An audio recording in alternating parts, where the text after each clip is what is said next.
sudah kali 0838 2242 1582. Ya, terima kasih yang sudah menyimak. Untuk itu sekarang saya untuk menyampaikan.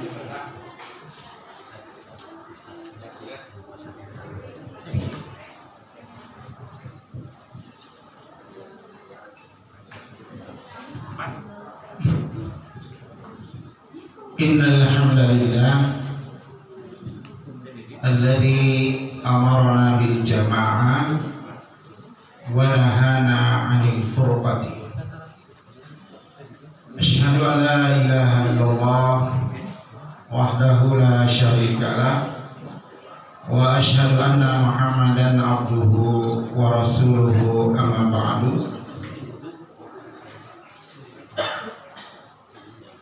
Ikhwatal iman rahimakumullah, ketua PC dan para ketua jamaah yang saya hormati dan seluruh jamaah yang hadir yang juga saya hormati. Alhamdulillah, kita bersyukur kepada Allah Subhanahu wa taala di mana pada saat ini Allah Subhanahu wa taala memberikan nikmat berupa kesempatan dan waktu untuk bisa berjumpa. Bagi saya ini adalah sesuatu yang sangat membahagiakan sebagai ajang silaturahim untuk jamaah.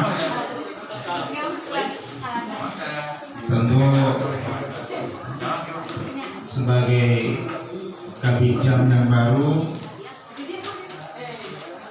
harus bersilaturahim dan bisa bertatap muka dengan para jamaah sekalian.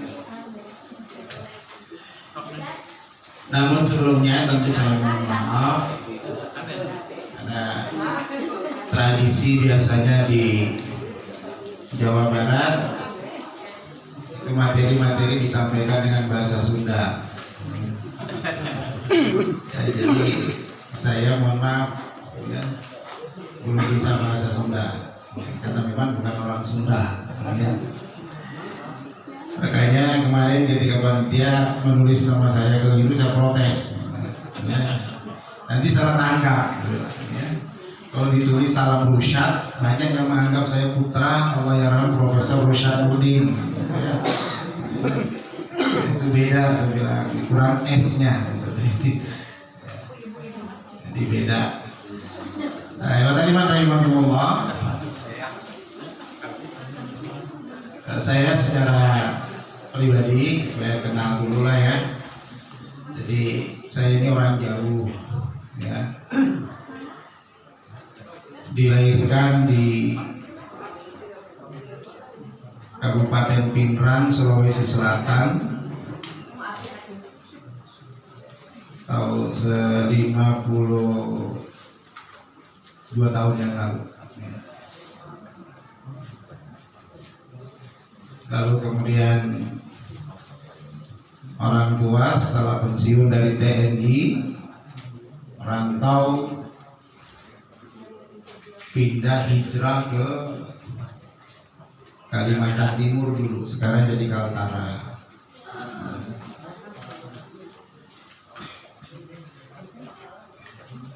Nah, tahun 86 saya masuk Jawa, sekolah di pesantren Persis Bangil sampai selesai tahun 1992. Tahun 93 dapat tugas dakwah ke Nusa Tenggara Barat. Tahun 96 dapat isi orang Nusa Tenggara Barat.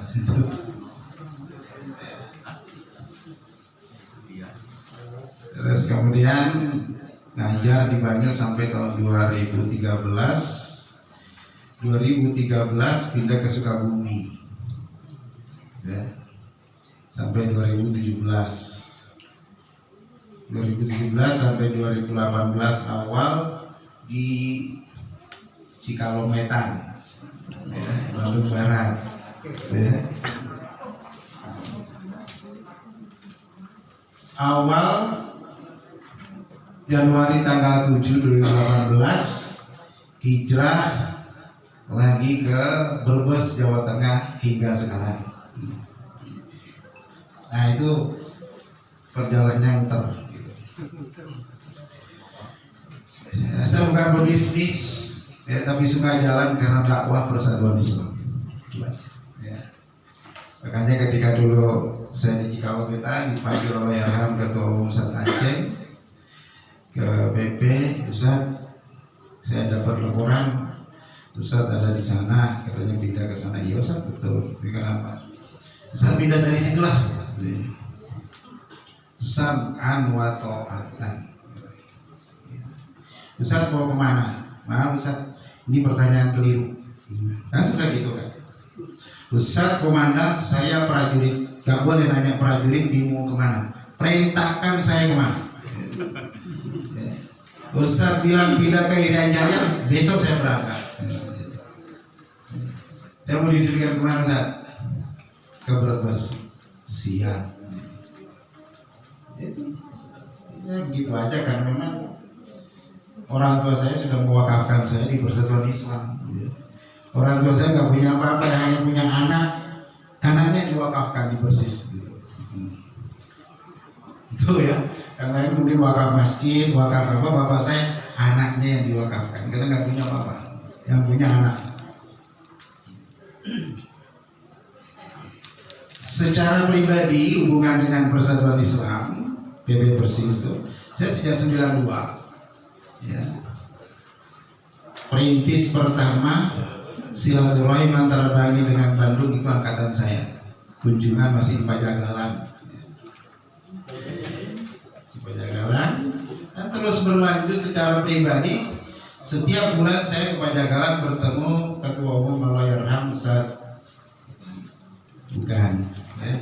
Ustaz Latif Muhtar ya. Latif Muhtar, Ketua Bidang Jamiahnya waktu itu masih Ustaz Sidik Amin, Sekretaris Umumnya Ustaz Emon ya, Sekretaris Bidang Jamiahnya Pak Toha Kafi ya. Jadi di pusat 4 orang itu yang kenal saya ya. Saya dapat tugas dari 4 orang ini, pimpinan pusat mengembangkan Persis di Indonesia Timur ya. Seluruh jajaran pimpinan yang lain gak ada yang tahu, hanya 4 orang. Dan itu tiba-tiba muncul cabang Persatuan Islam tahun 93 di Kecamatan Nunukan, perbatasan ya. Yang sekarang sudah jadi kabupaten. Qadarullah sejak 2016 sudah jadi PW Kaltara ya. Alhamdulillah sekarang PW Kaltara sedang membangun pesantren juga, pesantren Persatuan Islam internasional. Di sini begitu. Kenapa di internasional? Karena ada di garis perbatasan. Ya. Batasan Malaysia, Indonesia, Filipina, Thailand, kemudian Brunei. Ya. Itu daerah dekat semua. Ya, saya bilang dari dulu nama itu harus ada. Ya. Karena nggak ada di tempat lain, jadi ini itu satu-satunya di Indonesia. Makanya saya di PP Satya jangan dihilangkan internasionalnya. Kenapa? Kalau kita bisa besar di situ, orang Filipina bisa belajar. Apalagi Malaysia berbatasan langsung. Yang memisahkan kita hanya tidak ada pemisah. Yang memisahkan hanya jalan. Jalan raya bagi dua, separuh Indonesia, separuh Malaysia. Di Balai Pusat Aceh ketika meresmikan PWK Kaltara, kita ajak ke ujung perbatasan yang namanya rumah terpanjang di dunia. Rumahnya mah pendek Pak, cuma disebut terpanjang di dunia. Kenapa? Menghubungkan 2 negara ya, dapurnya di Malaysia, ruang tamunya di Indonesia ya. Jadi kalau di sana di pintunya masuk itu, pintu ruang tengah ke dapur itu sebelah kanan Presiden Indonesia, sebelah kiri Raja Malaysia gitu. Di dapur itu yang terpampang berkibar bendera Malaysia, di ruang tamu bendera Indonesia gitu. Saya cek bawa ke titik nol itu. Beliau berfoto kaki kanan Indonesia, kaki kiri Malaysia. Itu senang beliau itu, Masya Allah. Ya, itulah ya, jadi berdiri cabang di sana, kemudian di NTB, ya, sekarang alhamdulillah sudah di cabang di kaki Gunung Rinjani, ya. Jadi yang pertama kali mengenalkan Quran Sunnah itu di kaki Rinjani waktu saya ditugaskan ke sana. Ya. Orang mengenal sholat 5 waktu di situ adalah alhamdulillah karena kita masuk ke situ. Sebelumnya orang di situ hanya sholat 3 kali sehari. Ya. Dan dikenal dengan waktu tahun. Ya. Itu subuh, maghrib, isya, zuhur, asar hilang. Ketika pertama kali saya ditugaskan oleh pesantren masuk ke sana, saya pelajari dulu sholat subuh rame. Ketika zuhur nggak ada orang, asar nggak ada orang, nggak ada orang sama sekali, nggak ada yang sholat. Saya hanya berpikir, saya tidak langsung vonis bahwa ini ajaran sesat, enggak, ada masalah ini berarti. Akhirnya saya nggak berdakwah dulu, saya silaturahim dulu ke orang-orang tua. Saya tanya, siapa sesepuh di sini? Ada di sana saya. Kenapa saya bersilaturahim? Saya kunjungi semua, saya tanya, Pak, kenapa kok sholat di sini hanya subuh, maghrib, isya? Iya Ustaz, memang yang diajarkan kami hanya 3. Nah, begitu ada diajarkan hanya 3, berarti sudah ketemu titiknya. Berarti ada yang belum selesai. Apa itu memang ajaran nenek moyang atau bagaimana? Bukan. Tapi yang kami tahu gitu. Akhirnya di sini Islam masuk tahun berapa, Pak? Islam masuk di kaki Gunung Rinjani ini itu tahun 65. 65. Dulunya orang Hindu semua, gitu. Masuk dai ke situ, mengajarkan tentang Islam. Nah, karena masyarakatnya petani, bisa aja sholat subuh, maghrib, isya. Nah, dai ini mengajarkan itu dulu. Karena ini orang baru masuk Islam, mau diajarkan semuanya nggak akan tuh juga nggak akan melakukan. Kalau pada di sawah, di ladang dulu produksi bawang putih kan terkenal. Dulu kami diajarkan itu Ustaz Ika. Iya. Terus Ustaznya itu kemana? Nah itu saat meninggal di sini. Oh berarti dakwah belum selesai. Nah, itu udah ketemu titiknya kan? Ya, oh berarti dakwahnya belum selesai. Ustaznya meninggal. Gitu. Nah, ini kan bahaya. Kalau kita datang wah itu sesat Pak begini Pak, nggak jadi dakwah. Diusir orang tuh. Tapi harus dipahami dulu. Gitu. Oh, setelah tahu begitu kuncinya, akhirnya tokoh-tokoh tadi saya kumpulkan dulu Pak.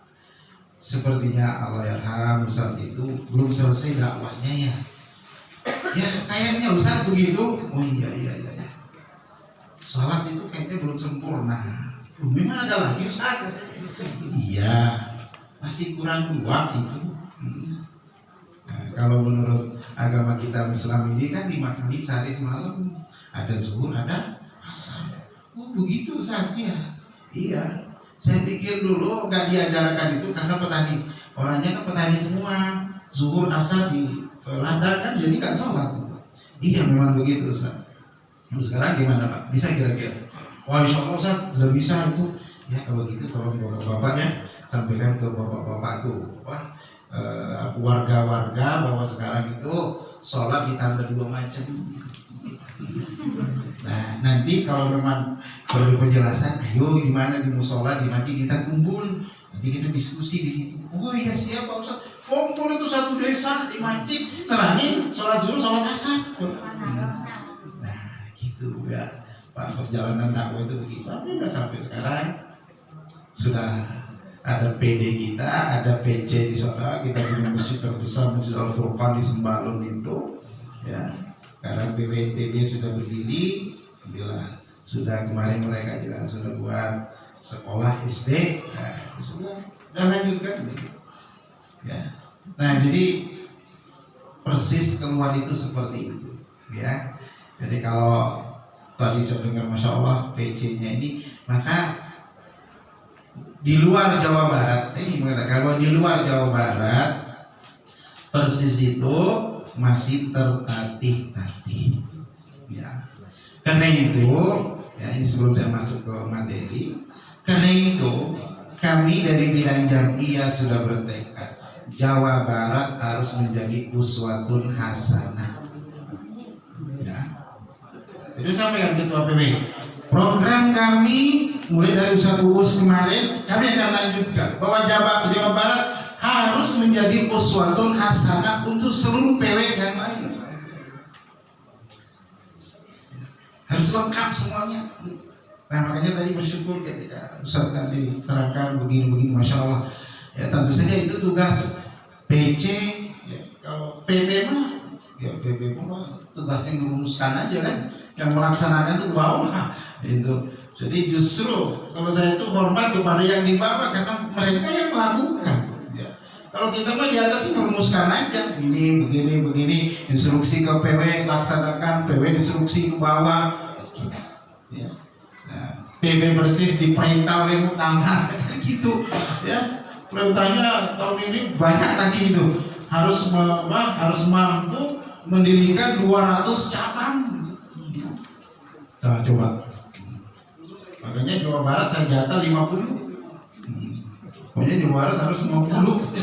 Gimana caranya? Makanya PW langsung membuat instruksi ya. Nah, itu. Jadi tolonglah dibantu PW itu dilaksanakan dulu. Jadi ketua cabang, nah ini harus betul-betul ketua PD bagaimana cabang-cabang itu berdiri. Nah di luar Jawa tentu saja tidak masih seperti itu. Ya. Jangan dibayangkan persis di luar Jawa itu seperti kita, ini itu masih belum. Ya. Ya walaupun kita bersyukur alhamdulillah bahwa secara politis, ya. Secara politis Persis sudah memenuhi syarat disebut sebagai ormas nasional. Ya, karena dari 30 sekarang 38 ya, 38 provinsi. Kemarin ditambah lagi, kemarin 35 ditambah lagi sekarang 3 Papua dipecah lagi, ditambah lagi DPR di bidang Jam'iyah itu. Jadi 38. Nah dari 38 itu kita sudah lebih dari setengah. Ya, yang sudah aktif itu 22, yang sedang proses pengaktifan kembali itu adalah PW Nangro Aceh Darussalam. Nah, dulu sudah pernah ada tapi dengan kasus tsunami yang lalu para tashkilnya ke bawah. Ya, ke bawah tsunami itu. Ya. Banyak korban kawan-kawan saya ya. Yang sekolah di Bangil dulu banyak sekali dari sana dan tinggal beberapa orang karena kemarin masuk tsunami itu mereka banyak di pinggir laut entah kemana banyak. Jadi dia PW Nangro Aceh vakum sejak tsunami. Kami belum bisa menit siapa ada KTA di meja saya waktu saya kemarin jadi di Kabincar Pengembangan yang saya simpan itu orangnya, tapi orangnya sudah ada semuanya. Ternyata ketika saya cek ke Aceh ini semua wafat Ustaz waktu pas tsunami Aceh kemarin. Nah, jadi itu saya simpan itu KTA-nya sebagai kenangan. Gitu ya.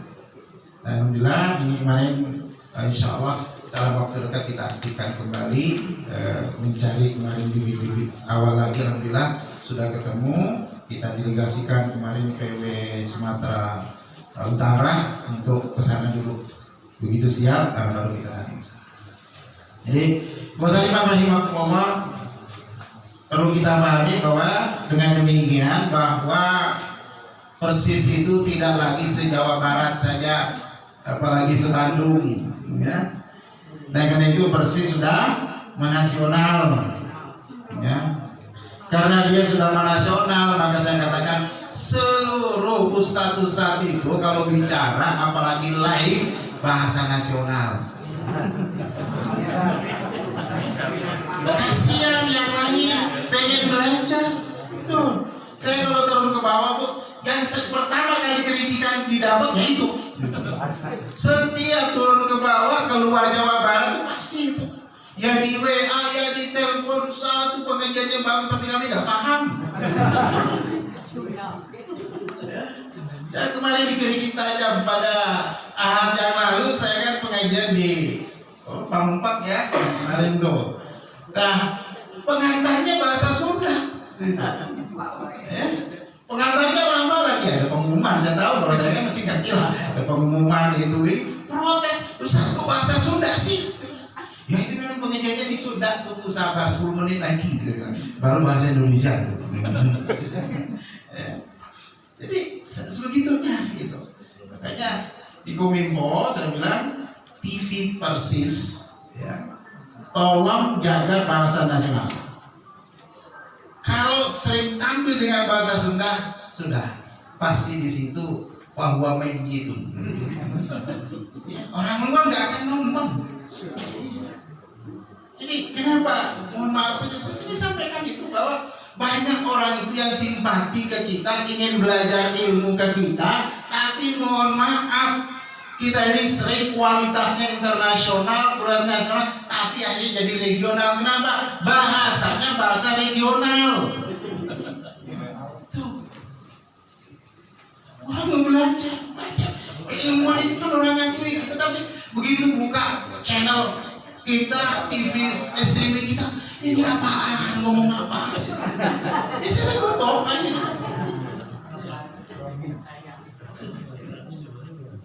Nah jadi inilah ya, ini ya, kalau kita di lokalan begini tidak apa-apa, tapi kalau itu di apa namanya keluar orangnya itu ikut dengerin ini orang lain.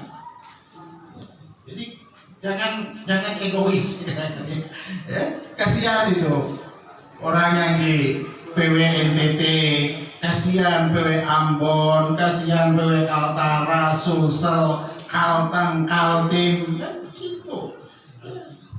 Semua mereka itu pengen ilmu, tapi kalau bahasanya bahasa lokal, ya bagaimana mereka mendapat ilmu? Seringkali ribut tuh di grup nasional itu ya, PP, Baton dan sebagainya itu ributnya itu. Nah ini, baik, Pak Tariman rahimahullah. Jadi kita bersyukur, dari sini kita bersyukur, alhamdulillah dalam bisa disebut 8 tahun terakhir ini, bisa disebut 10 tahun terakhir lah, bahwa Persis sudah merambah keluar, walaupun terus terang bahwa pengembangan yang dilakukan oleh bidang Jampiah itu banyak yang masih berlandaskan kepada hal strategis politis ya. Makanya pengembangan itu dulunya kalau saya ingat tuh dulu dari bawah ya ke atas, kalau ada sekian jamaah baru ada cabang, kalau jauh baru ada PD. Nah saya ingat betul kalau Yarham Ustadz Siddiq Amin ngobrol-ngobrol santai di PP itu ya, saya dengan beliau itu luar biasa ya. Beliau itu tiap pekan itu nelpon saya dulu, nggak pernah. Tiap Sabtu beliau ngantor pasti nelpon. Ya sekedar tanya kabar begitu aja. Saya alhamdulillah baik Ustaz. Ada ya enggak mau tahu kabarnya.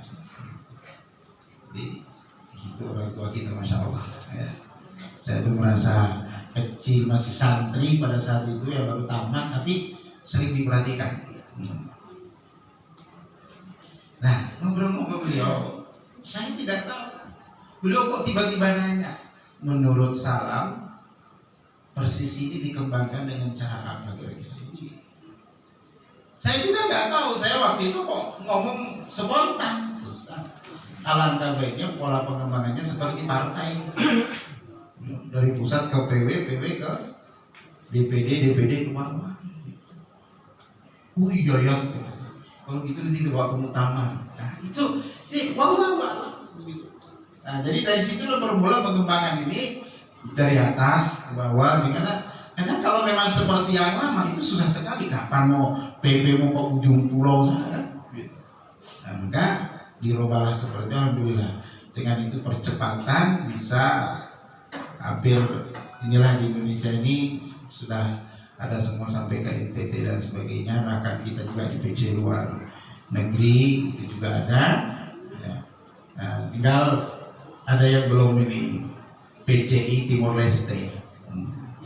Di Timor Leste itu banyak alumni Bangil. Ya. Jadi yang mempengaruhi ke tata cara agama Muslim di NTT Timor Leste itu adalah Persisme. Ya, Persis. Ya. Dulu keponakannya Sanana Gusmao, presiden pertama itu, adik kelas saya dibagi. Ya. Tim dakwah pesantren Persis dakwah ke Timur pada waktu itu kan masih Timur. Anak ini deket anak-anak yang ini. Akhirnya digoda, kamu mau ikut kami nggak pulang ke Jawa? Oh mau, diculik, ikut betul dibiayai bawa ke sini, diislamkan di pesantren. Namanya David da Silva Gusmao. Ya. Diganti dengan nama Abdul Khalid pesantren. Tamat. Dia pulang. Mantan Menteri Pendidikannya Marial Katiri itu teman saya dulu di PBB gitu ya. Waktu dulu belum bisa kan ya. Dia ketua PBB Timur. Nah, seluruh keluarga besar dia itu Arab kan. Nah, keluarga besar dia, keponakannya semua dia alumni Bangil. Ya, semua dia alumni Bangil. Makanya tata cara beragamanya itu adalah pelaksanaan ubudiahnya itu kita sampai sekarang masih komunikasi dengan teman-teman di sana. Ya, nggak ada orang NTT Timur Leste tahlilan, insya Allah nggak ada. Alhamdulillah, berhasil dakwahnya. Makanya dulu waktu terjadi pemisahan kan teman-teman saya di sana, ya, lah kita ikut pindah kan, ngapain kita mau pindah ke Indonesia nih? Hanya ganti warga negara, terus siapa yang mau dakwai orang di sana kalau kamu dulu? Ya sudah di situ aja, kita mau hidup semuanya di mana aja bisa hidup kok. Apalagi paling juga nanti hanya ganti warga negara atau juga kamu keluar masuk Indonesia kan? Ya benar kan negara. Gak usah pindah sebenarnya. Supaya mudah dakwahnya, pikirkan kelangsungan dakwah. Kalau antum pindah ke Indonesia masuk ke Timor Leste susah. Tapi kalau antum tetap warga negara di situ, masuk ke Indonesia mudah. Karena memang aslinya itu Indonesia itu. Nah, itu gitu. Jadi, nah ini tinggal kita belum sempat masuk ke sana untuk pembuatan kejamiahannya. Tapi teman-teman saya sudah hubungi itu. Baik, mata iman rahimahullah. Tentu saja dalam kita berjamiah ini, kalau tema yang diberikan kan supaya memang kita perlu solid ya. Nah, yang perlu pertama kali ya saya tulis di makalah, dipahami ada 4 hal. Ya, saya sebutnya pilar jamiah gitu ya. Itu saya rangkum dari Qanun Asasi. Ya. Nah, ada yang sangat penting di situ bahwa latar belakang dibentuk dan didirikannya Jamiah Persatuan Islam. Ini kan sebagai sarana perjuangan. Di mana para orang tua kita dulu melihat bahwa baik itu akidah, tata cara ibadah kaum muslimin di Indonesia seperti itulah awalnya. Maka mereka pun akhirnya terdorong oleh semangat juang, semangat jihad untuk melestarikan Al-Quran dan Sunnah di bumi Indonesia ini. Akhirnya kemudian mereka pun sepakat mendirikan yang namanya alat perjuangan yang kemudian disebut dengan istilah Persatuan Islam ya, disingkat dengan Persis. Jangan disebut Persis, Bu. Kita dimarahi oleh Mutamirin, yang lalu kita dimarahi Mutamir. Ganti bukan Persis, yang benar itu Persis. Kemarin di Mutamir kan dibahas itu ya. Bukan Persis, betul itu Persis. Singkatannya Persis gitu ya. Kalau Persib boleh lah ya, kalau Persib jangan ya. Jadi kemarin itu dimuktamarkan salah satu kritikan muktamir itu kenapa dirubah-rubah itu cara bacanya gitu.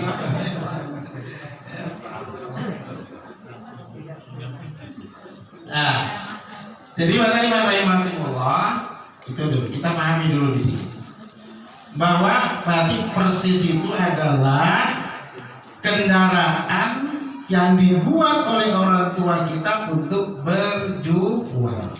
Itu titik. Nah sehingga dengan demikian bahwa siapapun yang bergabung di dalam persis persatuan Islam ini, maka mereka semuanya tergabung dalam barisan mujahidin, para pejuang itu tertulis pejuang Quran Sunnah. Ya. Nah, itu secara hakiki demikian. Kita semua berada di sini, baik yang taskil maupun tidak taskil, sekedar sebagai anggota biasa bergabung di persatuan Islam, harus diketahui bahwa Anda mengambil bagian daripada jihad penegakan syariat Allah Subhanahu wa Ta'ala. Itu titik poinnya di situ. Ya. Sehingga dengan demikian kita punya tanggung jawab bersama, ya, mengawal jamiah ini dengan benar. Bukan hanya tanggung jawab itu ada di PP, di PW, ketua PD, tapi semua kita harus berkontribusi dalam mencapai tujuan daripada persatuan Islam.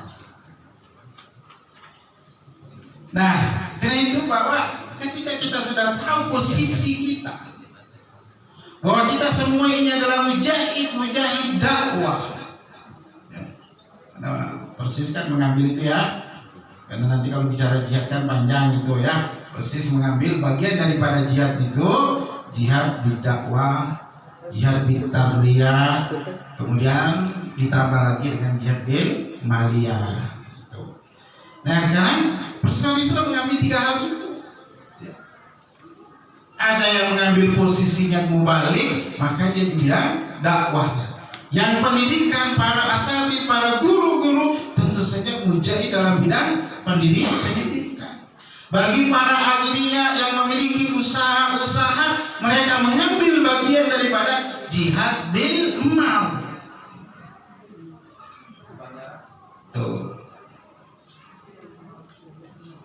Maka dengan demikian tidak ada satu pun di antara kita ini yang bukan mujahid. Semua kita itu mujahid sesuai dengan kapasitas masing-masing dan posisi kita masing-masing. Jadi mujahid itu bukan hanya pimpinan pusat, hanya PW atau hanya ketua cabang, bukan. Semua kita ini adalah mujahid.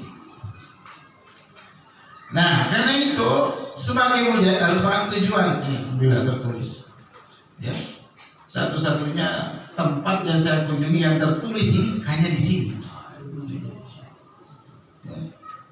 Karena itu kalau saya kunjungan selalu saya ingatkan, di samping ayat Quran harus dihafal yang buat dakwah, hadis yang harus dihafal bagian dakwah, maka seluruh jajaran pimpinan bahkan anggota harus juga hafal pasal 3 daripada Qanun Asasi ini yang tertulis. Karena ini harus dipahami betul. Kalau kita nggak tahu ini, akhirnya nanti kita ini mau perjuangkan apa kan? Tujuan kita berada di persatuan Islam, di persis ini sebagai mujahid, sebagai perjuangan, arahnya kemana? Kan harus tahu arah. Ibarat kita berlayar, ini mau kemana arahnya? Kan harus tahu arahnya, nakodanya harus jelas. Ya, tentu saja nakodanya persis ketua umum, gitu kan? Lalu ada pembantu-pembantunya, lalu kemudian ada mu'alim 1, mu'alim 2 dan seterusnya. Ini bicara kapal, ya seringkali naik kapal masalahnya. Jadi kalau masalah pelayaran hafal Pak, ya. Dulu Dulu saya sampai bisa mengemudikan kapal-kapal pelni, ya. Saking akrabnya dengan para nahkoda kapal. Ya, setiap tahun 2 kali sih naik kapal minimal, bawa rombongan pelajar. Jadi dulu yang pertama kali boleh khutbah di kapal itu ada dari Persis. Nah, jadi untuk kapal Indonesia Tengah ke Timur itu insya Allah biasanya setiap pulang itu yang ngisi di kapal itu pasti alumni dari santri-santri biasanya, sehingga saya hampir kenal semua itu nakoda-nakodanya itu. Jadi karena sudah ada akrab, kadang kalau saya ada di kapal malam-malam mereka bertugas di anjungan, tiba-tiba ada pengumuman, ya Ustaz Salam mohon ke anjungan. Saya naik ke anjungan, ada apa? Saat belajar kemudikan kapal. Ya di kapal gitu. Ya Ustaz bolehlah ilmunya, tapi ilmu kapalnya kan nggak tahu dia bener. Ya. Nah, jadi seperti ini kita semua harus ada posisinya masing-masing. Nah, khoda itu kan tugasnya menggambar, ya, gambar ini posisi kapal berada di mana nih, berapa knot dari darat, oh ini di depan bagaimana nih, tidak ke dalam lautannya apa. Nah itu tugasnya ketua umum di Persis. Gitu. Ya. Nah, lalu nanti bagaimana nih arah kapalnya kemana, mualim satunya, Malik ini kita harus melewati ini sedikit, ini itu, gitu. Ya, lalu dibawa terus begitu ada pembagian tugas masing-masing. Itu gambarannya, karena memang kita satu arah tujuan. Nah, maka tujuan utama kita, tujuan daripada jamiah kita di situ. Di samping tentunya kita berkewajiban melaksanakan itu secara pribadi, ya, sebagai warga jamiah, ya sebagai keluarga dan kita masing-masing, tentu juga bagi ketua jamaah, ketua ranting, PC dan seterusnya punya juga berkewajiban mengawal semuanya itu agar betul-betul syariat Allah itu berjalan di tengah-tengah kita. Apa yang sudah bisa kita kerjakan, ayo kita kerjakan. Jangan nggak usah terlalu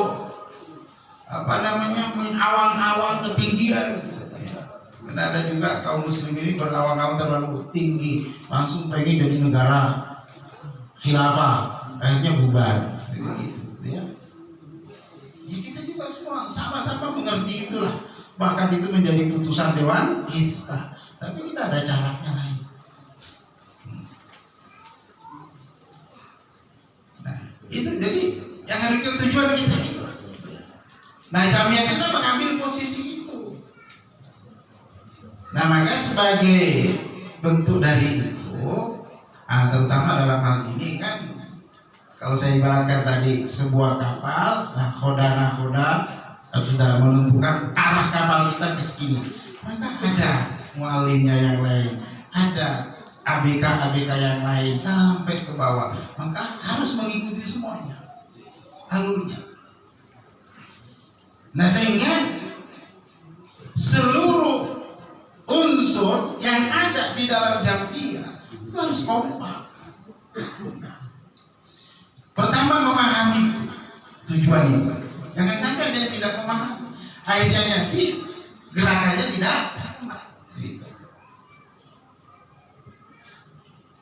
Sehingga sebagai warga jamiah, apapun posisi kita, ya, posisi kita jangan lupa bahwa sebagai warga Persatuan Islam, apakah itu menjadi di tasdil atau anggota biasa, tujuan dan tugas kita sama, menggapai tujuan bersama. Sehingga saya selalu menyampaikan, apapun profesi kita, bagi yang berbisnis, tegakkan Islam di bisnis Anda. Ya. Bagi yang jadi profesional yang lain, jadi pegawai, jadi apa, tegakkan Islam di jabatan Anda. Kejujuran, jadi TNI, Polri, jadi aparat yang jujur. Jadi aparat yang betul-betul amanah, tegakkan di situ. Ya, terutama sebagai warga jamiah Persatuan Islam. Ya. Baik yang memang sudah warganya orisinil tertanda dengan kartu anggota, maupun yang memang ada simpatisan, ada. Tapi kita sama dalam satu arah. Nah, tentu dalam hal ini yang paling penting ketika kita memahami bahwa kita di dalam situasi perjuangan, situasi berbuat, maka tentu kita harus betul-betul memahami kapal kita ini. Kapal perjuangan kita ini bernama Persatuan Islam. Jangan hanya namanya yang dibaca, tapi harus kenal dalamnya, kan? Harus kenal dalamnya. Nah, karena itu, kata Imam rahimahumullah, secara umum terutama kepada para ikhwatul iman yang berada di dalam jajaran kepemimpinan dalam Persatuan Islam ini, mulai dari tingkat paling rendah sampai atas, tentu kita punya kewajiban bersama. Apa kewajiban bersama? Ketika saya turun begini, saya ingatkan, menjadi satu kewajiban bagi kita terutama jajaran tasyil di pimpinan Persatuan Islam menjadi fardhu ain. Lagi ya, menjadi fardhu ain bagi antum untuk memahami kanun asasi pasal 1, pasal 2, pasal 3, pasal 4 dan pasal 6. Pasal 5 saya lewat. Karena disitulah yang akan menggambarkan, membicara, menjelaskan kepada kita apa dan bagaimana persatuan Islam, agar kita kenal betul siapa sebenarnya kita ini, siapa diri kita ini sesungguhnya. Kalau kita paham betul itu, insya Allah kita tahu bahwa saya ini adalah mengambil bagian daripada tugas mulia di Persatuan Islam, berjuang menuju tegaknya syariat Allah Subhanahu wa Ta'ala dengan cara yang sudah digariskan sebagaimana dirumuskan oleh para pendahulu kita berdasarkan contoh konkret dari Rasulullah Sallallahu Alaihi Wasallam. Cara perjuangannya begitu. Nah, karena itu ya, saya nggak akan bacakan, silakan, saya sudah tulis di situ ya. Nah, maka apa yang paling ingat, yang sering hari-hari kita pahami ya, jangan kita ini hanya menuntut hak ya.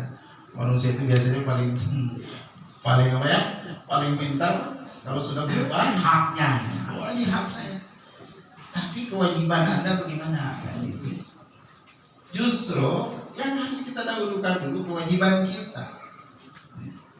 Insya Allah kalau kewajiban kita lakukan, maka hak-hak itu pasti diberikan. Ya, sebagaimana kita menjadi manusia, kewajiban kita kepada Allah apa? Yang disebut haqqullah ta'ala 'alal ibad. Hak Allah terhadap hambanya apa? Maka itu yang harus diberikan kepada Allah sebagai kewajiban bagi kita apa? Antakbudallah wahdah. Itu kewajiban kita sebagai hamba Allah manusia adalah mentauhidkan Allah dalam segala hal. Itu kewajiban kita dan itu hak Allah kepada kita. Lalu apa hak kita kepada Allah? Ada hak ayyadkhulahul jannah man la yusyrik bihi. Allah akan memberikan hak kita. Kalau kita menunaikan kewajiban kita mentauhidkan Allah, Allah berjanji siapa yang mentauhidkan Allah yadkhulul jannah, jelas. Itu hak kita. Tapi lakukan dulu kewajiban. Nah, begitulah pula kita di dalam berjamaah. Ada tuntutan ya, yang saya sebut ini kewajiban bagi kita semuanya, terutama bagi yang berada di struktural kepemimpinan. Nah, di situ ada saya tulis ada 5, patuh dan tunduk pada imamah dan imarah pimpinan pusat. Ketaatan kita kepada pimpinan pusat, tauan wakaf.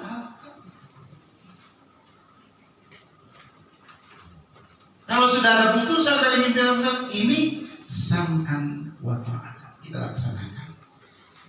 Sebenarnya tinggal melaksanakan aja kan, ya. Yang merumuskan susah itu.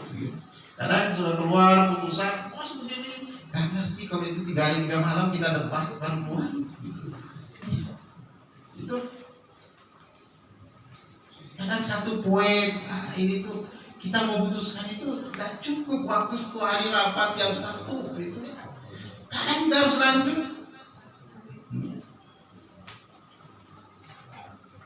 Kadang pimpinan pusat, aduh gimana Ustaz? Jangan pikirkan saya Brebes, Bandung, jangan dijauhkan, dekat. Nggak usah dilihat di Jawa Tengah, Jawa Barat itu berbatasan langsung, dekat aja kok. Nggak usah dilihat jarak itu. Kalau bisa didekatkan, kenapa dijauhkan? Dipermudah saja urusan itu. Jangan selalu mengikuti falsafah Indonesia sebenarnya. Kalau bisa dipersulit, kenapa dipermudah? Kan sering kali begitu ya. Kita kan begitu. Dipersis jangan begitu lah. Nah, jadi itu yang perlu kita lihat. Nah, insya Allah kalau kita tahu tujuan kita, tahu apa itu tuntutan jamiah kepada diri kita masing-masing, terutama kepada jajaran pimpinan, pasti akan memahami. Tapi kalau itu tidak kita pahami, maka tidak akan terwujud apa yang disebut kekompakan, masing-masing berjalan. Ya. Tapi kalau kita mengikuti jalur itu, insya Allah dalam melaksanakan itu tadi, seluruh putusan ibu imarah jamnya kita laksanakan. Kemudian mengokohkan dan membuktikan daulatul iman dalam diri kita. Tunjukkan isyhadu bi anna muslimun.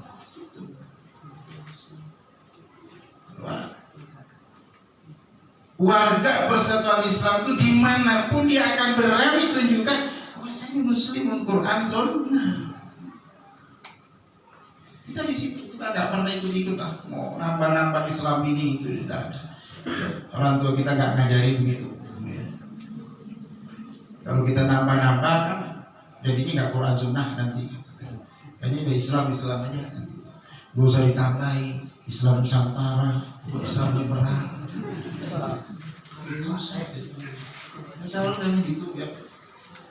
Yang dibawa oleh Nabi Muhammad itu Islam titik. Tidak ada Islam A, Islam B, tidak ada. Makanya kalau ada Islam ada tambahan di belakang A, B, bukan Islam titik. Mau teriak saya Islam Nusantara, saya Islam, Anda bukan Islam titik. Gitu. Kenapa? Anda nambah-nambahin sih? Gitu. Oh, Nabi Muhammad kan nambahin begitu nambah. Jadi bukan hanya jangan dianggap hanya ibadah mahdoh ada bid'ah, nambah gitu cuma bid'ah. Iya kan? Oh, Nabi gak pernah menambah. Pernah nggak Nabi bilang Islam Madinah, Islam Mekah, Islam Quraisy, Islam Arab? Hanya Indonesia saja terlalu pintar menginovasi. Mentang-mentang ada bagian inovasi nasional gitu. Lainnya semua mau diinovasi gitu. Termasuk Islamnya mau diinovasi. Ya Allah. Ingat perjuangan kita. Tantangan perjuangan Persatuan Islam ini ke depan semakin berat, Pak. Ya. Jangan dikira kita itu sekarang ada lagi, kita sudah jelas Quran Sunnah itu titik sumber.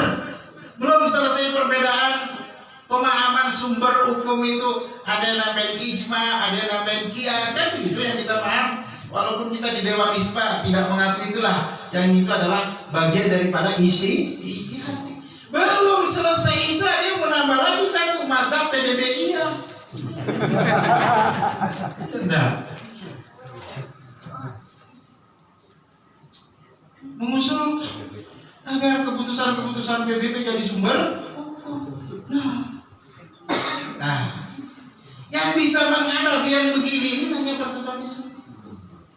Makanya itu jaga komitmen akidah kita tadi, kokohkan akidah Islam kita tadi. Isyhadu bi anna muslimun, saya tunduk patuh kepada Quran dan Sunnah. Selain itu titik. Gitu. Begitu. Dan itulah akidah itu di situ. Orang tua kita begitu.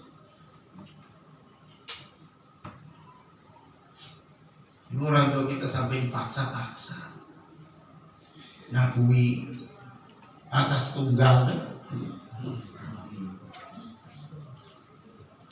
Tetap saja enggak.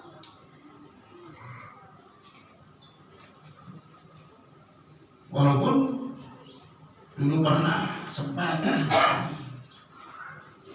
dulu kan disebut azas ya, Z tulisannya Z ya, azas. Kita berhilah karena dipaksa, ganti aja karena di situ di mereka menggunakan Z, kita ganti S asas, gitu. Nggak sama. Dulu saya kritik langsung kalau yang rumusan ketua umumnya Sadat Ustaz, itu kenapa begitu? Nah, baca dulu kalimatnya. Mereka kan bilang azas, kita bilang asas. Sama tidak? Oh, dasarmu Satya sudah titik. Itu namanya bersiasat dalam berjuang. Ya, mereka memahami bahwa kita tunduk, padahal kita nggak tunduk sebenarnya. Ganti huruf aja satu sudah beda. Nah, itu pinternya orang Persis. Jadi cerdas begitu menggunakan bahasa. Itu makanya. Kalau di luar Jawa itu sering orang Persis orang ngeyel gitu. Sudah salah nanti begini, masih aja menurut bahasa. Masih ada tersimpan senjatanya menurut bahasa kalau debat gitu. Saya ingat guru kami dulu Larang Ustaz Qadir. Ada murid melanggar, kelewatan, tempeleng sama begitu. Kebetulan orang tuanya polisi, dilaporkan dengan tuduhan memukul. Bangkit, Ustaz memukul santri, tidak. Saya nggak pukul. Ustaz berbohong, tidak. Serius. Loh itu kan Ustaz tempeleng, ya tempeleng dia pukul enggak. Coba apa bedanya? Coba buka kamus bahasa Indonesia. Kalau pukul apa? Pakai alat tuh? Saya pakai alat tidak? Bebas. Saya kan tempeleng. Kalau mukul itu jangankan dalam bahasa Indonesia sendiri, memukul itu artinya menggunakan. Saya nggak gunakan kata tempeleng. Apa memukul? Kalah pulang selesai. Ya gitu, kayak pintar-pintar main bahasa. Gitu. Apalagi kalau bahasa Arab, moroba, orang nggak tambahin kamu itu sama. Nah, di sini, ya. Jadi mengokohkan, memperkuat iman dimanapun kita berada. Daulatul iman ini harus menguasai diri kita. Meskipun mungkin terkadang ada kondisi tekanan politis ataupun apalah namanya yang terpaksa harus memaksa kita seperti orang tua kita dahulu melakukan sikap tegasnya amar mediasi. Tetap itu. Agar seluruh kita jajaran jamiah termasuk anggota semua seperti itu. Nah, berikutnya uswatun hasanah. Uswatun hasanah dalam pergaulan. Jujur, terutama kejujuran, insya Allah dalam persatuan Islam ya. Selama komitmen dengan kepersisannya ajaran yang diajarkan orang tua kita, Quran Sunnah, insya Allah tetap kita akan menjadi uswatun hasanah. Akhlak, moral, iman kita enggak lah.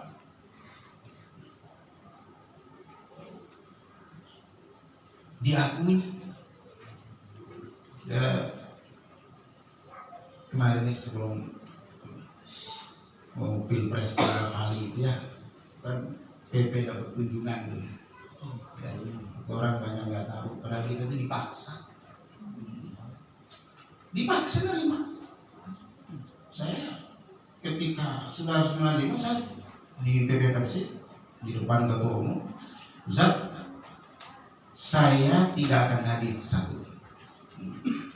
Kedua, kalau mau diterima di ruang ketum, saya minta tidak ada satupun benda yang di sini bergerak dari tempatnya. Ini rumah kita. Tamu gak boleh ngatur rumah tuan rumah. Kalau memang mereka mau diterima, tapi kalau di tempat lain mau dibawa silakan siapkan tempat. Tapi kalau mau mereka mau diterima di sini dan minta ini diatur, karena di pas pampresnya minta diatur, bunyi gak boleh begitu.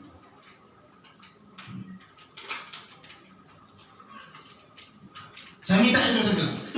Ya. Karena ini tidak mungkin kita tolak. Mereka mau datang, tunjukkan persis punya wibawa. Anda datang ke kami, kami tuan rumah, Anda nggak boleh ngatur kami. Ya ini terima apa adanya. Tak satu pun kursi bergeser di ruang ketum posisinya. Apa adanya datang terima. Ya karena kita memang tetap komitmen uswatun hasanah. Kita sudah siapkan, ketum sudah nasihati presiden. Allah baca, dia nasihati. Mau dengar atau enggak, pokoknya tugasnya ulama umroh nasihati. Nah, ini mumpung mereka datang ke kita. Kalau kita diminta datang kan lain lagi nanti kan. Tapi mereka yang datang, nah ini harus tunduk di depan saya. Dan selesai dinasihati mereka pulang gitu, presidennya pas pampresnya sudah turun, presidennya masih muter di dalam, pura-pura lihat foto. Ya saat aja keluar itu ditinggal presidennya di dalam. Bingung cuek gitu. Nah ternyata katanya ini dari pas pampres yang ngomong. Ternyata biasanya kalau begitu itu pertanda mau minta apa. Itu ya kita memang nggak mau minta apa-apa kok. Mau minta apa? Ya, memang nggak dipersilakan minta apa. Memang kita nggak mau gitu. Pulang ya pulang nggak ada apa-apa. Makanya pas pampres hanya persis yang nggak minta apa-apa. Kalau di tempat lain baru diusulkan mau datang mau bawa berapa koper. Itu menjadi suatu hasanah nasional. Seperti ini komitmen pendidikan itu. Kayaknya saya masih ingat betul ya nasihatnya Allah yarham Pak Rusyad Nurdin ya. Saya juga sering berkunjung ke beliau. Saya ingat salah satu nasihat beliau ketika saya kunjungan terakhir saya kepada beliau saya meninggal. Saya sudah keluar dari pagar rumah itu, dipanggil lagi, salam kembali dulu. Oh iya Ustaz, ada apa? Saya kira ada yang ketinggalan. Saya kembali, beliau keluar dari teras, temu di halamannya sebentar, terus ditepuk. Salam, kamu itu akan jadi ulama nanti. Ingat, ulama tidak boleh begini ke pemerintah. Harus begini. Insya Allah satu orang persis itu begitu. Orang tua kita walaupun ujungnya mungkin secara kejamian aja, tapi roh imannya uswatun hasanah pernah bergeser. Komitmen. Ya kalau mengasih nasi aja gitu. Ya, kemarin waktu Musda Kabupaten Bandung, bupatinya ngomong begini, nah setelah itu saya sambung, tadi sudah saya singkat ini, Pak Bupati sudah janji loh, itu janjinya kepada Allah, jadi Persatuan Islam, ketua PD tadi janjinya bupati itu, supaya nggak masuk neraka sebenarnya. Tapi saya ngomong begitu, kalau ingkar janji kan masuk neraka Pak Bupati itu, ya usah turun cium tangan ya cuma. Nah ini kita dimana jadi itu. Nah, saya tekankan kepada dari pokok dan titik tolak perjuangan Jamiyah. Bahwa kita berada dalam sebuah Jamiyah, maka perjuangan kita itu tertata. Tidak berjuang sendiri-sendiri. Ada mekanisme, ada aturan yang nantinya akan dirumuskan. Ada pedoman Jamiyah, ada pedoman jihad, ada macam-macam gitu. Nah, maka cara perjuangan kita tidak keluar dari situ, kita melewati koridor itu. Maka para ketua-ketua ke bawah dan tidak suruh tashkilnya, mereka menyusun program tentunya berdasarkan itu. Nah, maka dipahami.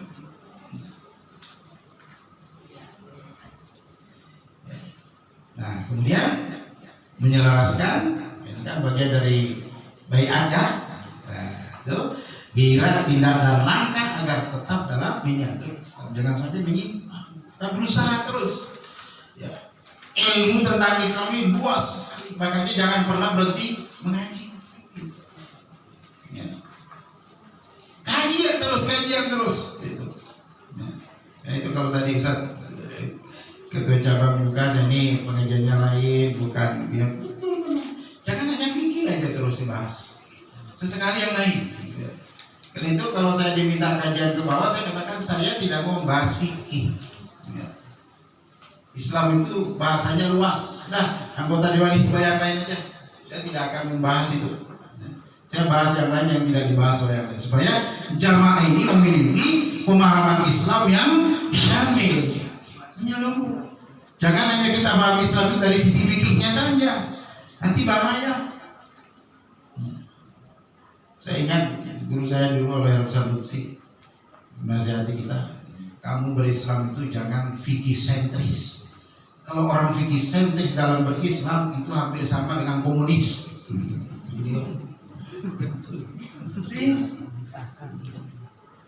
Ya karena hanya bicaranya halal-haram, nggak bicara pantas atau tidak, gitu.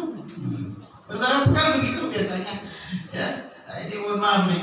Ya, apalagi di kita, nih di warga Persatuan Islam ini, untuk kita ke dalam ya. Jadi nggak apa-apa saya kritik diri saya untuk perbaiki diri kita. Kadang kita nanya hukum, ingin tahu ini sunnah atau wajib, ya kan? Niatnya bukan untuk melaksanakan, tapi niatnya untuk menghindar. Saat ini wajib apa sunnah? Niatnya supaya bisa menghindar dari hukum itu. Itu. Jadi begitu dijawab sunnah, wah bisa nggak? Bisa. Wah asli, Anda bisa ditinggal katanya.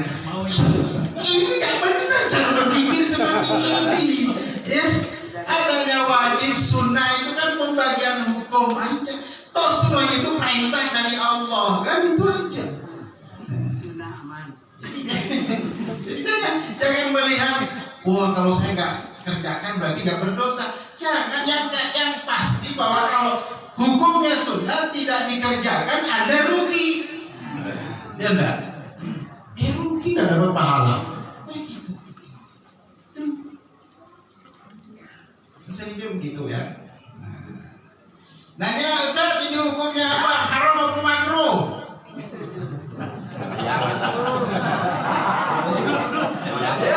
Hukumnya haram makruh.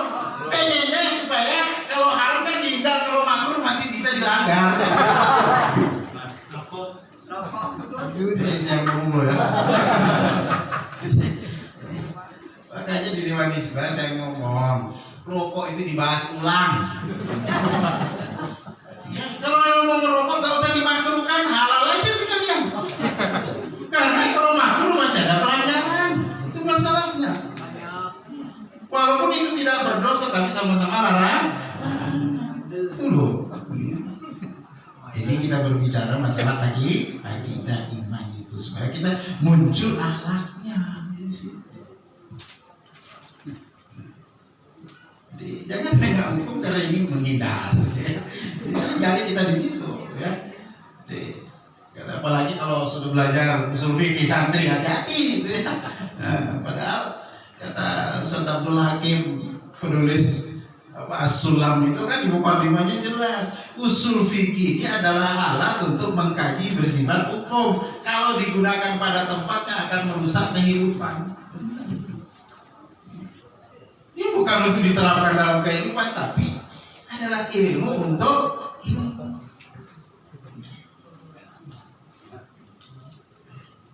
Nah ini kadang gitu ya. Nah, di pesantren ya, di pesantren kita di Brebes Al-Farauk ya, walaupun memang strateginya kepada tahfidz, tapi bukan berarti keilmuan persis, fikih dan sebagainya ditinggal. Tetap saja kita berikan. Ada santri oleh uminya istri saya, nanti kalau ada penjual ayam lewat lihatin ya, lihatin. Kan maksud uminya itu suruh berhenti mau beli ayam. Betul, lewat penjual ayam itu dilihat. Begitu istri saya keluar, mana penjual ayamnya? Itu Mi sudah lewat sampai Kota Baru. Loh, kok kan disuruh berhenti? Loh, kata Umi suruh lihat. Yang pusing. Ini gimana sih santri? Loh, ini yang keliru ngomong. Saya nggak membela. Itu dia menerapkan usul fikih, benar ilmunya dipakai. Hanya bukan pada tempatnya. Lain kali kan yang bilang lihat, kalau ada penjual ayam suruh berhenti, itu jelas perintahnya. Jelaskan. Ini anak-anak sudah ada ilmunya begitu. Kadang pengen menggunakan ilmunya, walaupun bukan pada tempatnya. Ya. Jadi dia ngomong begitu, saya bersyukur secara ilmu sudah masuk. Cuman bukan pada tempatnya. Umi yang muat sudah. Nah, gitu pada liman rahimahullah. Jadi hal begini kita memahami, sehingga kita memiliki pemahaman yang sama. Ya, nah, karena kita sudah memiliki pemahaman yang sama, berarti kita akan betul-betul membangun apa yang namanya amal jama'i. Kita dalam berjamiah itu harus dilaksanakan secara amal jama'i, tidak boleh sendiri-sendiri. Nah, maka untuk yang kedua, ini juga harus kita memahami. Ya. Ada 5 yang perlu dipahami lagi untuk kita semua, para pengemban amanah jamiah. Saya sebut itu para prinsip, 5 prinsip yang harus dipahami oleh para pengemban amanah jamiah. Nah, ini kan berat taskil ya, berat taskil. Kita semua sama. Ini bukan hanya ketua jamaah, ketua ranting atau semua dari pimpinan pusat sampai ke bawah harus memahami 5 perkara ini. Bahwa kita sebagai pemegang amanah harus memiliki konsistensi yang tinggi, konsisten terhadap putusan-putusan jamiah kita.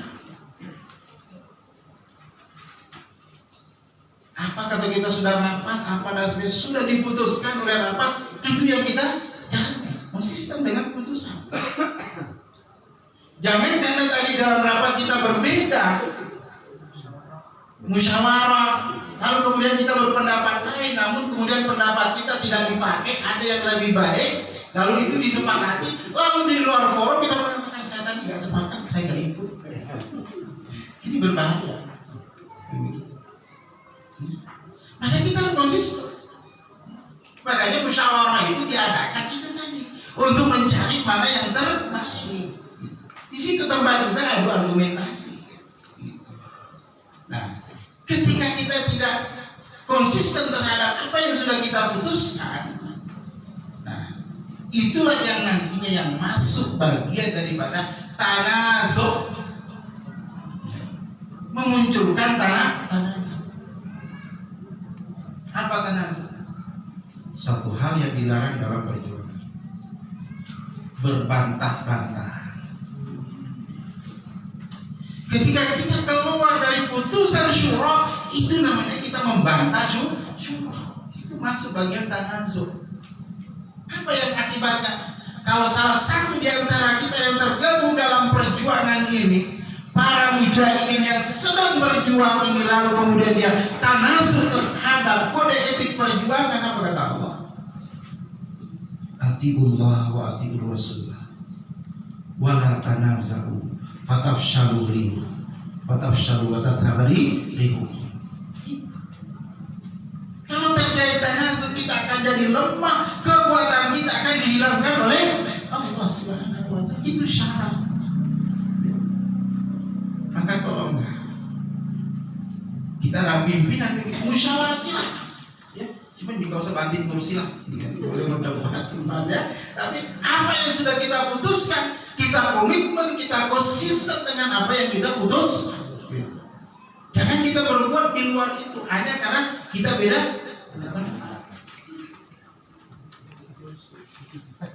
Itu. Yang kedua, kita semua harus memiliki militansi yang kuat. Ya. Jadi orang anggota Tazkir yang militan. Di mana-mana kita tunjukkan. Kita yang kami ini adalah warga persatuan Islam. Kami ini. Walaupun mungkin tidak kita tunjukkan secara lebar, tapi sikap yang perlu kita tunjukkan.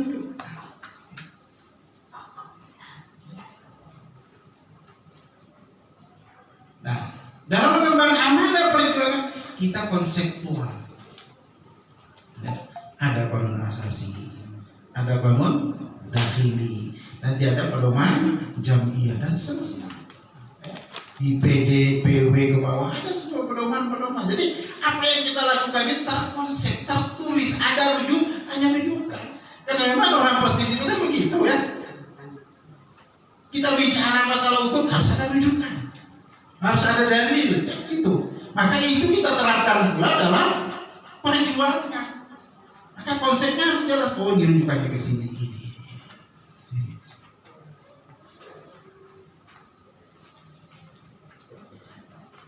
Nah, kemudian selanjutnya juga harus berpikir visioner. Jelas juga menatap ke depan. Jangan begini aja lah, dari dulu juga begini. Jangan begini. Persis sudah dari dulu begini. Jangan, itu mah pikiran negatif. Harusnya berpositif. Ya nggak boleh dikembang-kempiskan, itu adalah ibadah makhluk. Itu yang nggak boleh dirubah-rubah karena sudah paket dari Allah dan Rasulnya. Jangan mau dirubah sholat 5 waktu jadi 6 waktu. Yang begitu itu nggak boleh. Tapi di luar hal-hal yang belum ditetapkan, kita bisa saja bermain. Apalagi dalam perjuangan. Kita memiliki visioner. Ketua cabang. Ini ke depan berapa jamaah lagi ini? Ya, ketua PD, alhamdulillah ya, ketua PW-nya beres ini ya. Artinya PD seluruh Jawa Barat sudah terbentuk. Nah, tinggal ketua PD juga harus berpikir ini PC mana lagi, harus tahu sekian, harus terukur ini. Nah, kita di pusatnya begitu. Ini ya, terutama di bidang saya, di bidang Jambi ya, selalu berpikir kita mulai kemana dulu. Setelah ini kita kemana? Setelah ini kemana? Terus harus ada.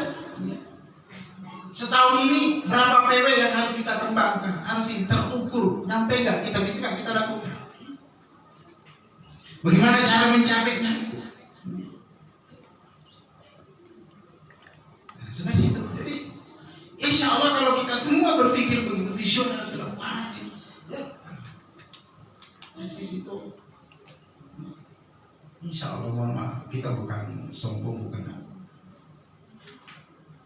Ormas nasional yang rapi, paling rapi administrasinya itu adalah Persatuan Islam. Hanya 2 ormas Islam di Indonesia yang memiliki nomor KTA anggotanya, Persis dan Muhammadiyah. Saya sebutkan Persis dan Muhammadiyah untuk nomor, karena kita lebih dulu Muhammadiyah nyontoh Persis. Penomoran anggota sebelumnya enggak. Kalau ormas lain maaf seperti NU betul ada kartu, ada nggak nomor anggota? Tidak ada. Nah ini hal-hal begini tuh harus ada. Jadi kita harus jelas. Karena memang dari kalau kita berbicara dalam pedoman perjuangan, seluruh orang yang terlibat di dalam perjuangan itu kan harus jelas. Oh ini anggota saya ini. Kenapa? Karena bisa jadi ada penyusup. Kalau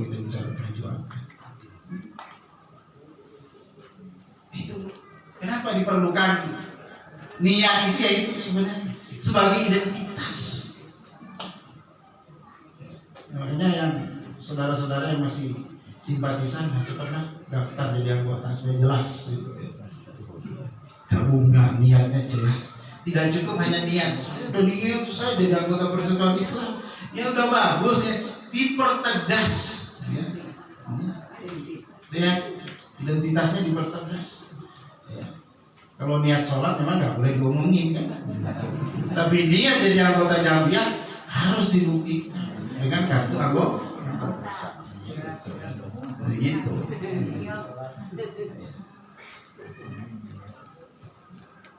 Dah. Yang kelima, ini solid. Jaga soliditas kita.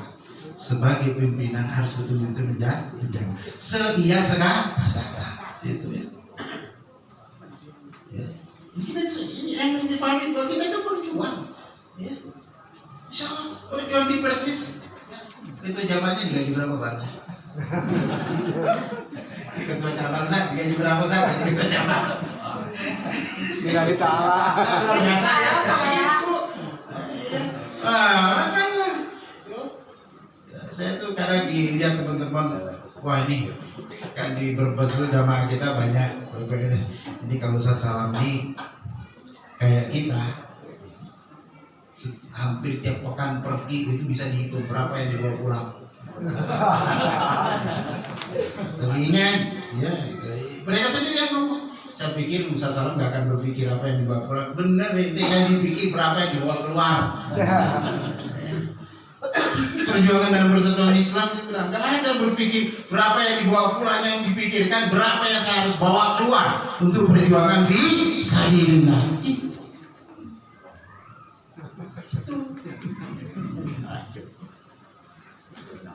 Itu yang ini bukan tadi istilah kita Pak, sundukuna juyun. Insya Allah ya. Kalau kita betul-betul niat ikhlas intan surullah yang pasti itu niat Persekutuan nolong menegakkan agama Allah, pasti Allah memberi pertolongan. Yakin kita. Jadi yang perlu diyakini itu adalah betul percaya 100% terhadap apa yang dikatakan Allah dalam Al-Quran. Jangan ragu.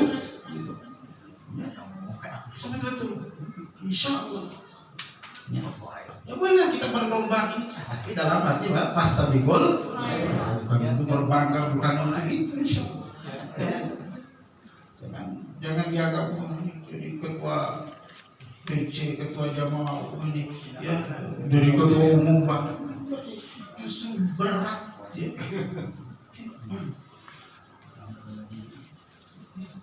Berat. Jadi ketua bidang jamnya Masya Allah. Saya kemarin jadi ketua bidang pengembangan masih bisa santai terus bikin. Sekarang saya bikin semua, apalagi tahun ini ditambah lagi 2 bidang di jamnya. Kalau kemarin hubungan antar lembaga dan hubungan luar negeri itu di Kominfo, sekarang ditarik ke bidang jamiyah. Jadi bidang jamiyah yang akhirnya sekarang jadi kemarin hanya jadi 4 bidang, sekarang itu jadi bidang pengembangan, bidang SDIJ, bidang siasat, bidang hubluna, ya, hubungan luar negeri dan hubungan 5 jadinya. Itu bukan amanahnya berat. Itu berpikir itu aja. Ya, Ustaz JJ ketika nelfon saya, Ustaz tolong bantu saya. Ustaz nggak salah orang. Langsung gitu. Ya Ustaz tolonglah bantu saya. Ya. Di antaranya supaya Persis itu kelihatan menasional. Ada orang Bugisnya di BP, nggak Sunda semuanya gitu. Ya oke lah, sebenarnya Bismillah. Tapi nanti di perjalanan kalau saya nggak bisa saya mundur. Gitu. Saya sudah bilang begitu. Perjalanan saya nggak kuat menjalankan mana, saya berhenti jadi ketua bidang jamiyah. Saya sudah sampaikan ke teman-teman, jangan Ustaz. Ya jangan bilang jangan. Kalau memang saya nggak bisa, nggak bisa. Buat apa saya mempertahankan itu kalau saya nggak bisa? Malah tanggung jawabnya berat di hadapan Allah. Kalau ketua jamaah tadi tanggung jawabnya berapa orang Pak? Jamaah? 16 orang. 16 orang. Bila jamnya seluruh Indonesia coba.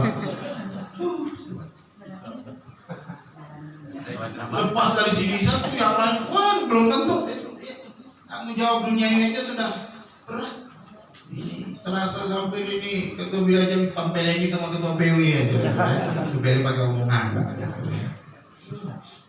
Minta ini, minta itu, ya. Belum lagi ke bawah. Kan itu kan berarti kita ini terkadang itu makanya saya sudah sampaikan kepada teman jamaah, mohon maaf sudah. Pengajian, insya Allah saya akan panggil kalau tapi kalau sudah jadwalnya benturan dengan urusan jamiah, mohon maaf, bagi saya jamiah segalanya. Karena saya yang diwakafkan di situ. Iya. Sudah. Kata urusan rumah, saya kalau udah pergi urusan jamiah, pesan saya di rumah ke istri, jangan nelpon saya, apapun yang terjadi. Gitu. Anak sakit urus, jangan beritahu saya. Saya gitu. Saya jangan diganggu ketika saya sedang melakukan tugas jamiah. Sudah. Urusan anakmu sakit mau apa itu urusanmu di rumah. Sudah. Nggak kuat minta bantuan tetangga. Tegas. Nggak ada keluarga saya mau nelpon kalau saya nggak nelpon duluan. Ini nggak tahu begitu. Nggak akan diangkat. Gitu. Begitu komitmen kita, begitu militansi kita dalam jamiah begitu. Kalau jamaah aman, tidak jamiah di Masya Allah di Aceh kita diminta, di Kalimantan, belum lagi Ambon, belum lagi kemarin Ambon curhat lagi Ustaz apa Ambon sudah dilupakan, kok gak ada da'inya ya Allah. Ya seperti itulah ya. Karena memang itu resiko juga semakin besar persis ini otomatis masalahnya semakin banyak. Tentu akan berbeda, tidak bisa masalah di Jawa Barat menjadi solusi masalah di Ambon, nggak akan. Tapi perlu, makanya katakan Kiai Ustaz Iman harus jadi contoh supaya ketika nanti kita turun yang bisa dicoba mau apa? Coba Jawa Barat, pelajar seperti Jawa Barat. Kan enak, nggak perlu kita terangkan. Hanya tolonglah bantu saya. Jawa Barat betul-betul jadi contoh. Nah, maka ke bawah pimpinan daerah ini, pimpinan cabangnya, bantulah PW itu betul-betul menunjukkan bagaimana persis yang sesungguhnya di Jawa Barat. Maka itu kan menjadi apa namanya amanah utama agar persis Jawa Barat menjadi apa? Ya, ibu kotanya persis seperti itu. Ya, kalau ibu kota Indonesia mau pindah kan? Dari aja pindah, tapi persis enggak usah pindah. Tetap aja Jawa Barat. Gitu ya. Walaupun ada kantor di ibu pusat, atau di Jakarta, tapi itu kantor bukan pindah. Nah, kota Liman Rahimahullah. Nah, begitu yang perlu kita pahami bersama. Dan yang lain-lain itu tambahan, silahkan aja dibaca ya. Itu saya tambahkan kaidah-kaidah dakwah dan sebagainya, tapi yang paling pokok itu bahwa jadi landasan yang harus kita pahami tadi bahwa semua kita ini adalah mujahid gitu, ya. Mujahid dalam menjalankan tugas itu harus betul-betul menjaga kesolidan seia sekata gitu. Kalau dalam teori jihad askari, jihad militer itu kan tidak boleh. Kalau sudah operasi militer, apapun keputusan komandan harus dilaksanakan. Tidak boleh dibantah. Salah benar harus dilaksanakan. Itu dalam jihad askari. Kalau dibantah itu yang menyebabkan kekalahan perang Uhud itu ya, karena instruksi komandannya dibantah oleh sebagian pasukan komandan. Allah kalahkan, itu salah satunya. Nah, maka di situ kalau sudah di perjalanan sudah putusan ketua putuskan kita begini, dah sami'na wa ata'na.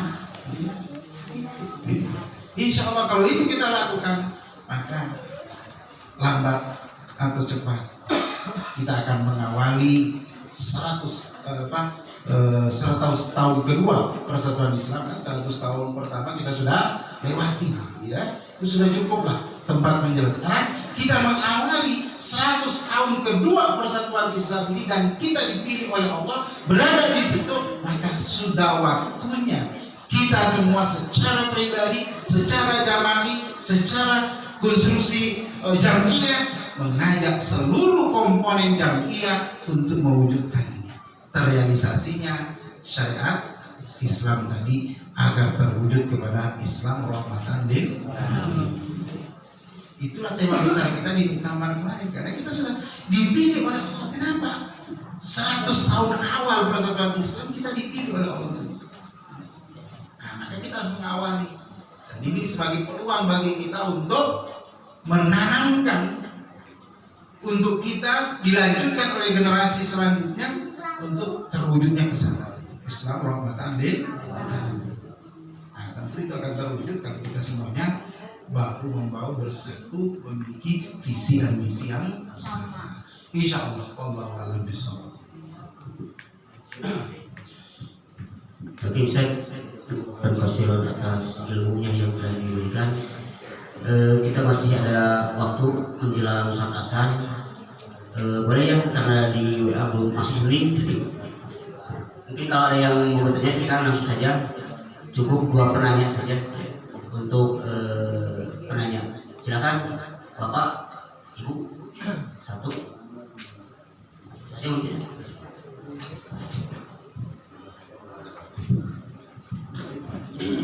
Bismillahirrahmanirrahim. Terima kasih atas waktunya. Saya Rasmita dari bidang STMO PCPSIS Budi Mulakan.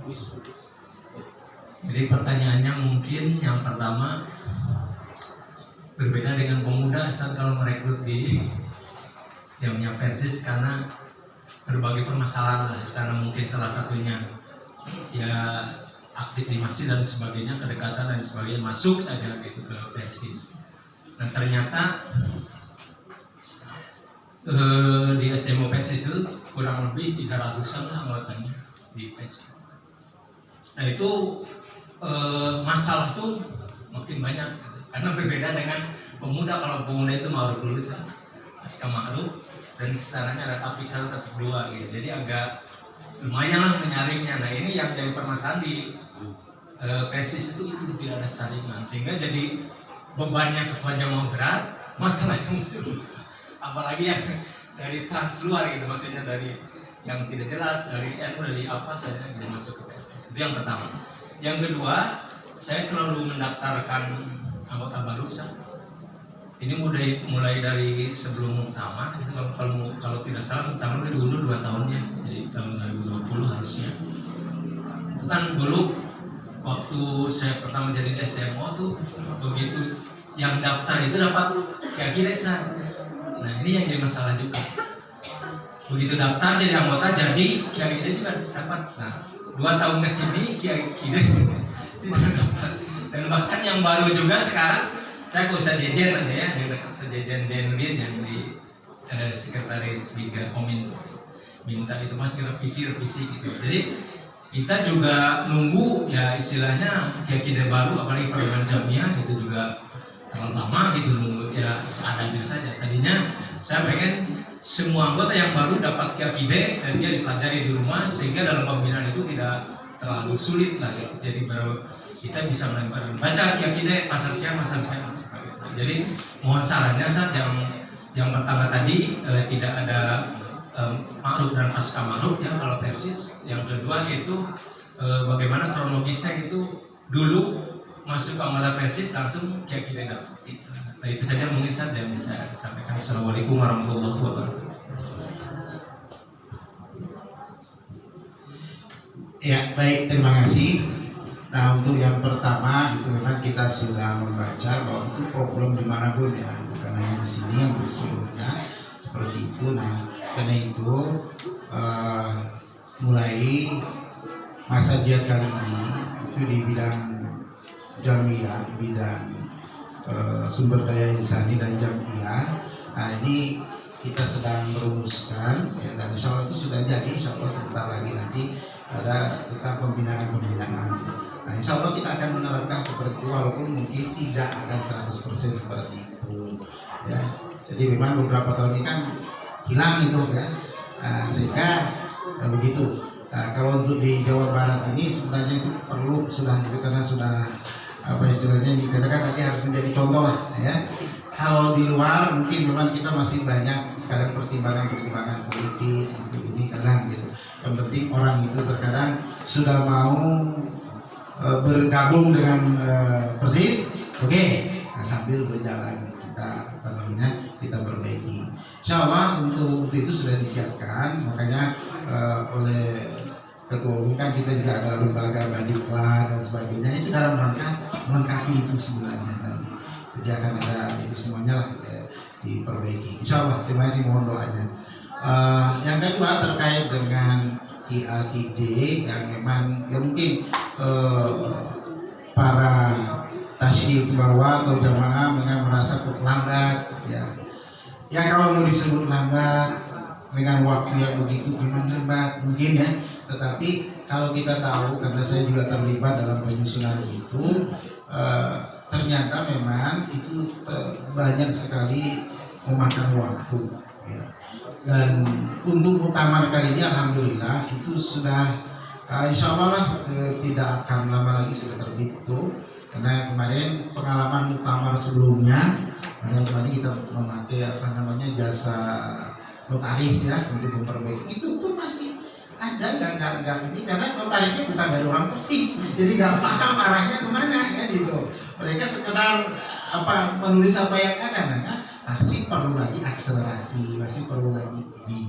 Nah itu yang yang mungkin kalau dirasa dalam tanda kutip lambat itu, termasuk pedoman Jamiah itu kan demikian gitu. Tapi insya Allah Pak Seko kemarin kita sudah rapat berkomitmen insya Allah Februari ini, terutama pedoman Jamiah itu insya Allah sudah selesai. Dan kalau memang mengikuti amanah muktamar, terutama QAQD itu kan 6 bulan waktu diberikan ke kita. Walaupun memang kita juga kebutuhan itu kan semuanya seperti itu. Makanya selama ini kalau ada yang minta ini dulu PDF-nya dulu lah, ini gitu. Insya Allah nanti kita akan segera begitu ya.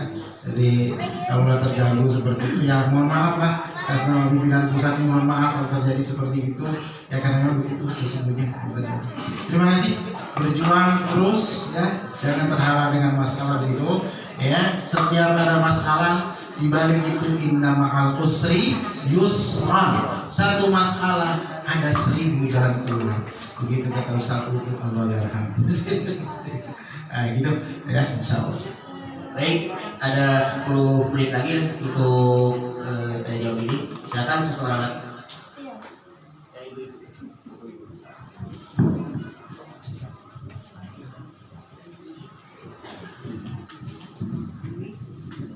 Bismillahirrahmanirrahim. Nama saya Ibu Kartiwi, PCS Jamaah Sabil Salam, simpatisan. Saya mau bertanya.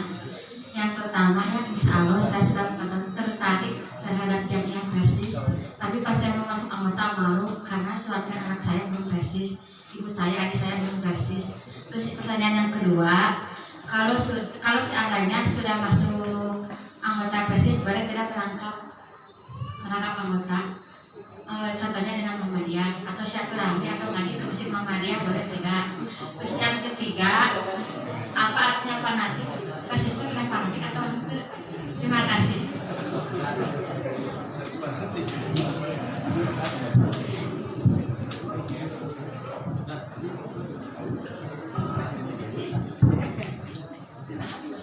Baik, terima kasih Ibu, ahlan wa sahlan ya. Jadi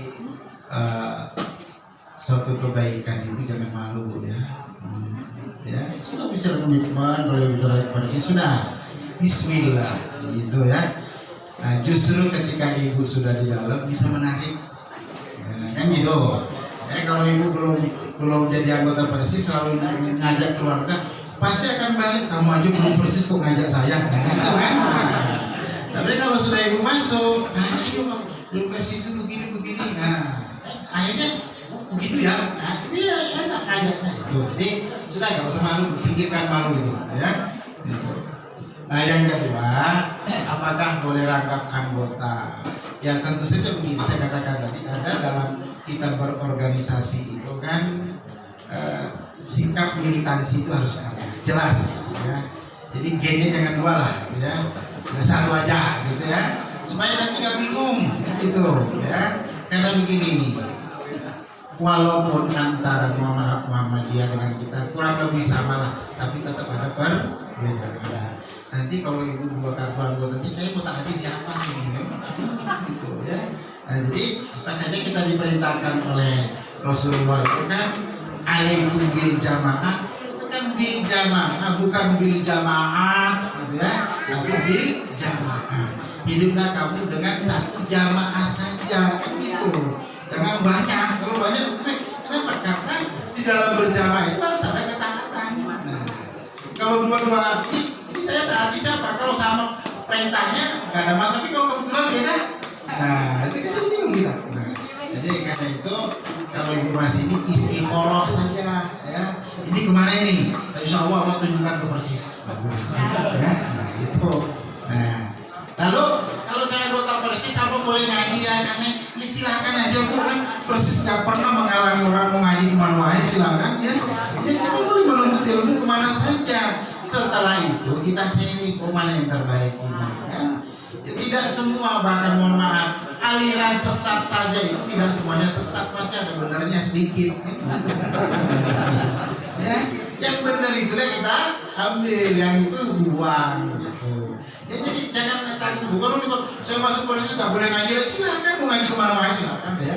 Yang penting sudah punya pedoman. Makanya amankan dulu ngaji di persis, baru nyanyi yang lain gitu. Kalau sudah tamat, punya saringan nanti. Oh iya.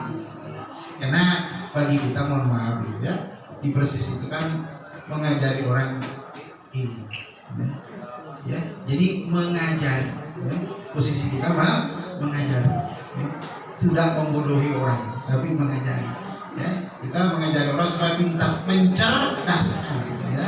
Makanya kita tidak diajari kalau bahasa Jawanya itu di Jawa Timurannya itu pokoknya begini ya, persis harus selalu kenapa begini, nah ini landas saja begini, ini landas begini. Nah, jadi cerdas, nah gitu ya. Ahlan wa sahlan, welcome to Persis.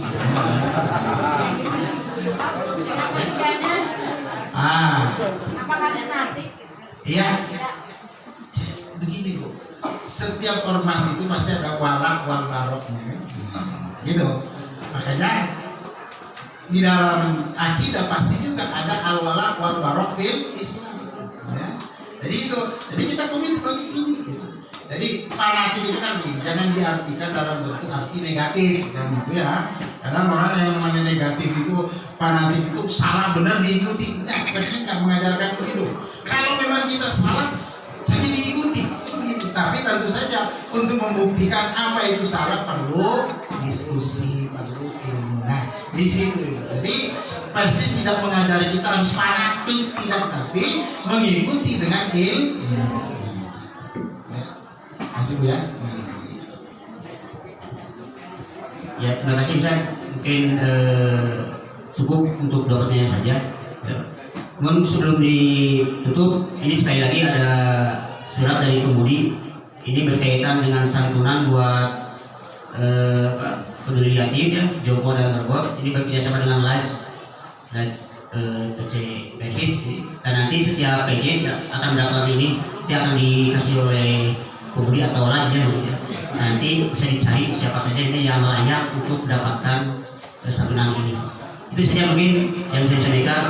Alhamdulillah acara demi acara telah kita laksanakan. Mudah-mudahan mendapatkan mudah-mudahan apa yang dipaparkan oleh Ustaz menjadi ilmu yang bermanfaat buat kita semua dan dapat meneguhkan hati kita, juga dapat memotivasi kita berjuang di jamiah ini dan senantiasa menjaga soliditas dalam menjalankan roda jamiah. Aku qouli hadza wa astaghfirullaha wa lakum. Wassalamualaikum warahmatullahi wabarakatuh.